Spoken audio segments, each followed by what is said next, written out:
लोकसभा चुनाव में देश की सबसे हाई प्रोफाइल सीटों में एक रायबरेली को लेकर अब भी पेंच फंसा हुआ है। किसी भी पार्टी ने अपने पत्ते नहीं खोले हैं, या यूं कह सकते हैं कि कांग्रेस इंतजार कर रही है भाजपा के उम्मीदवार का, तो भाजपा इंतजार कर रही है कांग्रेस के तुरुप के इक्के का। खैर, इस इंतजार की घड़ी में भाजपा ने सुई अटका दी है वरुण गांधी पर, यानी भाजपा वरुण गांधी को रायबरेली से चुनाव लड़वाना चाहती है। अब अगर ऐसा होता है तो ऐतिहासिक होगा, क्योंकि बहुत हद तक माना जा रहा है कि कांग्रेस रायबरेली से प्रियंका गांधी को चुनावी मैदान में उतार सकती है। यानी एक बार फिर लंबे वक्त के बाद गांधी वर्सेस गांधी देखने को मिल जाएगा, क्योंकि इससे पहले साल 1984 में लोकसभा चुनाव में वरुण गांधी की मां मेनका गांधी ने राजीव गांधी के खिलाफ अमेठी से ताल ठोकी थी। हालांकि उन्हें हार का सामना करना पड़ा था।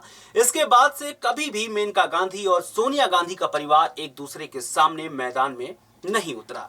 ऐसे में एक बार फिर से वही समीकरण, वही तस्वीर नजर आने वाली है, जब मेनका गांधी और सोनिया गांधी के परिवार आमने सामने हो सकते हैं। लेकिन यहां इस बात को ध्यान रखना जरूरी है कि अब 40 साल बीत चुके हैं, बहुत कुछ बदल चुका है। वरुण गांधी राजनीति के बेहद परिपक्व नेता हो चुके हैं, प्रियंका गांधी भी बड़ा नाम बन चुकी हैं, और दोनों ही कभी भी एक दूसरे पर टिप्पणी करते नजर नहीं आते। यानी सवाल यह पैदा होता है कि क्या भाजपा वरुण गांधी को इस बार सीट पर लड़ने के लिए मना पाएगी या नहीं, क्योंकि ये बहन और भाई का चुनाव हो जाएगा। क्योंकि कुछ दिनों पहले तक तो ऐसी बातें चल रही थी कि वरुण गांधी कांग्रेस की ओर से अमेठी या रायबरेली से चुनाव लड़ेंगे, क्योंकि वरुण गांधी का टिकट अमेठी से भाजपा ने काट दिया था। कहने को तो अक्सर नेताओं के टिकट कटते ही रहते हैं, मगर वरुण गांधी का टिकट कटना चर्चा का विषय इसलिए भी बन गया था कि वरुण और उनकी मां लगातार अमेठी से जीतते रहे हैं। इस बार तो वरुण ने नामांकन के लिए पर्चा भी खरीद लिया था, लेकिन उन्हें टिकट नहीं मिला। लेकिन भाजपा ने उनके साथ खेला करते हुए उनकी मां मेनका गांधी को सुल्तानपुर से टिकट दे दिया। हालांकि वरुण ना ही भाजपा के लिए और ना ही अपनी मां के लिए चुनाव प्रचार करते देखे गए हैं। अब बात कर लेते हैं कि क्यों रायबरेली की सीट गांधी परिवार के लिए इतनी महत्वपूर्ण है। दरअसल उत्तर प्रदेश में लगातार कमजोर होती जा रही कांग्रेस के लिए अपना गढ़ बचाने की चुनौती है जो सबसे बड़ी है। पिछली 2 बार से यहां सोनिया गांधी सांसद हैं, जो 2019 लोकसभा चुनाव में कांग्रेस की ओर से उत्तर प्रदेश के लिए एकमात्र सांसद थी।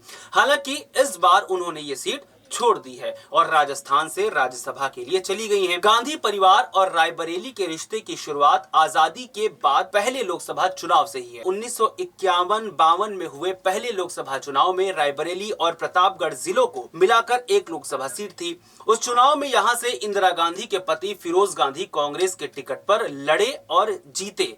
1957 में रायबरेली सीट अस्तित्व में आ गई, तो यहां से एक बार फिर फिरोज गांधी सांसद बने। 1960 में फिरोज गांधी का निधन हो गया।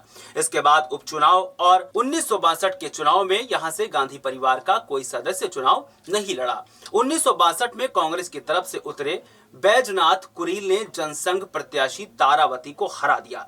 1967 में इंदिरा गांधी ने रायबरेली सीट से ही चुनावी राजनीति में कदम रखा। कांग्रेस उम्मीदवार के तौर पर उतरी इंदिरा ने इस चुनाव में निर्दलीय प्रत्याशी बीसी सेठ को हरा दिया था।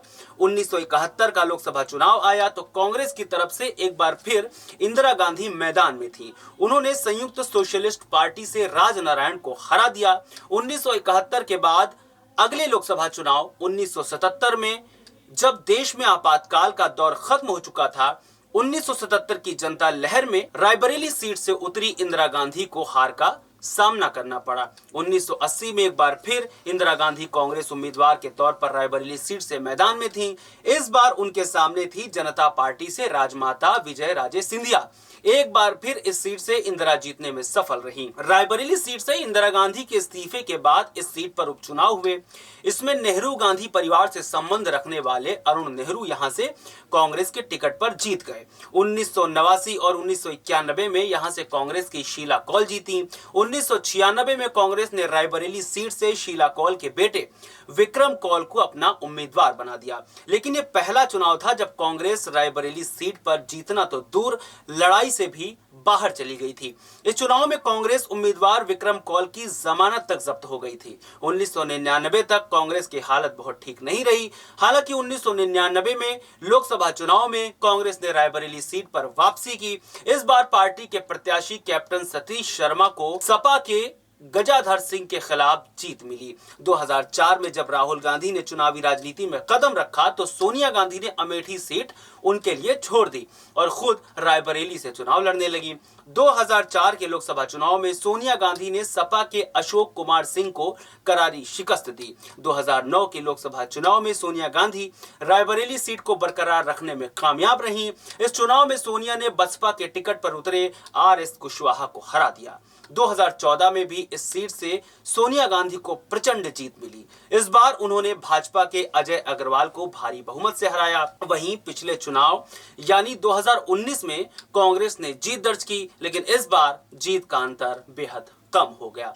कहने का अर्थ यह है कि गांधी परिवार और रायबरेली लोकसभा सीट आजादी के बाद से ही एक दूसरे के पूरक बने रहे हैं, कुछ सालों को छोड़ दे तो, और अब ये विरासत प्रियंका गांधी संभालते हुए दिखाई पड़ सकती हैं। मगर जीतेंगी या नहीं, इस बात पर मुहर लगा पाना थोड़ा मुश्किल है। पिछले एक दशक से कांग्रेस अपनी सीटें बचाने के लिए ही चुनाव लड़ रही है। मौजूदा हालात में तो गेंद वरुण गांधी के पाले में ही है कि वो प्रियंका गांधी के सामने खड़े होकर भाजपा के कुनबे को और धार देंगे, या फिर वो रिश्तों और राजनीति में भेद करके दिखाएंगे, या फिर ये मान लें कि वरुण गांधी की चुप्पी भाजपा के लिए बहुत भारी पड़ने वाली है और वो आखिर में बरसों पहले हुई गांधी परिवार की रार को सुलझाकर फिर से कांग्रेस को मजबूत करने में लग जाएंगे। देखना बेहद दिलचस्प होगा। आज के लिए फिलहाल इतना ही। हमें ऐसे ही देखने के लिए द न्यूज़ 15 को सब्सक्राइब करें। शुक्रिया।